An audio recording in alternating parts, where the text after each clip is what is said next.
ప్రభుత్వ పాలిటెక్నిక్ కళాశాలను engineering కళాశాలగా upgrade చేయాలని పీడిఎస్ విద్యార్థి సంఘం ఆధ్వర్యంలో ఈరోజు ప్రభుత్వ కళాశాలను పాలిటెక్నిక్ కళాశాల నుండి చౌరస్తా వరకు విద్యార్థుల భారీ ర్యాలీ తీయడం జరిగింది.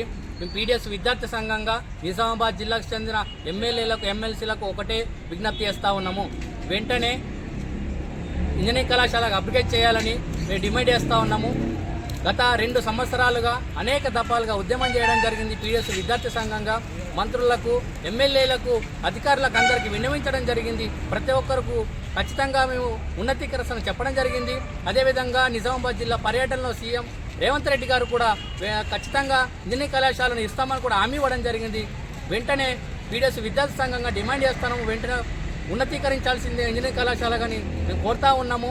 లేకుంటే అనేక దఫాలుగా ఉద్యమాన్ని ఉధృతం చేసి జిల్లా వ్యాప్తంగా ఉద్యమాన్ని కూడా ఉధృతం చేసి మీకు ఖచ్చితంగా గుణపాఠం చెప్తాల్సిందిగా నిజామాబాద్ నగరంలోని ప్రభుత్వ పాలిటెక్నిక్ కళాశాలను ఇంజనీరింగ్ కళాశాలగా ఉన్నతీకరించాలని డిమాండ్ చేస్తూ గత 2 సంవత్సరాల నుంచి పీడిఎస్ విద్యార్థి సంఘంగా అనేక దఫాలుగా పోరాటాలు చేయడం జరిగింది. అదే పోరాటాల్లో భాగంగానే గత ప్రభుత్వమైనా ఇప్పుడు వచ్చిన ప్రభుత్వమైనా హామీ ఇవ్వడం జరిగింది. ఇప్పుడున్న సీఎం రేవంత్ రెడ్డి గారు కూడా నిజామాబాద్ పర్యటనలకు వచ్చి ఇంజనీరింగ్ కాలేజీగా మేము ఇస్తామని నిజామాబాద్ అని చెప్పడం జరిగింది. కానీ ఇప్పటి వరకు కూడా ఇంజనీరింగ్ కాలేజ్ ఆ ఊసే లేదు.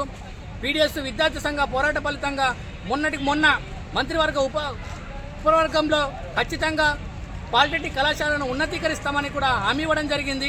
అదే దఫలుగా ఉద్యమాలలో ఇప్పుడున్న ప్రభుత్వ సలహాదారులైన షబ్బీర్ అలీ గారు కూడా మేము వినవించడం జరిగింది. అదేవిధంగా అధికార పార్టీ నేతలకు, ప్రతిపక్ష పార్టీ నేతలకు కూడా వినవించడం జరిగింది. కానీ మొన్నటికి మొన్న జరిగిన అసెంబ్లీలోకి మాత్రం ఇంజనీరింగ్ కాలేజ్ గురించి ఎటువంటి ఊసు లేదు. వెంటనే నిజామాబాద్ జిల్లాకు సంబంధించిన ఎమ్మెల్యేలు, అధికార పక్షం కావచ్చు, ప్రతిపక్షం కావచ్చు, ఏ ఎమ్మెల్యేలైనా అదేవిధంగా ఎమ్మెల్సీలైనా ఖచ్చితంగా ప్రభుత్వ పాలిటెక్నిక్ కళాశాలను ఖచ్చితంగా ఉన్నతీకరించాల్సిందిగా పీడిఎస్గా డిమాండ్ చేస్తూ ఉన్నాం. ఇది నిజామాబాద్ జిల్లా ప్రజల, విద్యార్థుల కోరిక. వీళ్ళ ఆశను నెరవేర్చాల్సిన బాధ్యత మీపైన ఉన్నదని మేము గుర్తు చేస్తూ ఉన్నాము. ఒకవేళ ఈ విధంగా ఉన్నతీకరించకుంటే మాత్రము పీడిఎస్ విద్యార్థి సంఘంగా ఎప్పటికప్పుడు వార్తలను వీక్షించేందుకు Q9 న్యూస్ ని సబ్స్క్రైబ్ చేసుకోండి, లైక్ చేయండి, షేర్ చేయండి. విలువైన సమాచారాన్ని ముందుగా మీరే తెలుసుకునేందుకు బెల్ బటన్ ని క్లిక్ చేయండి.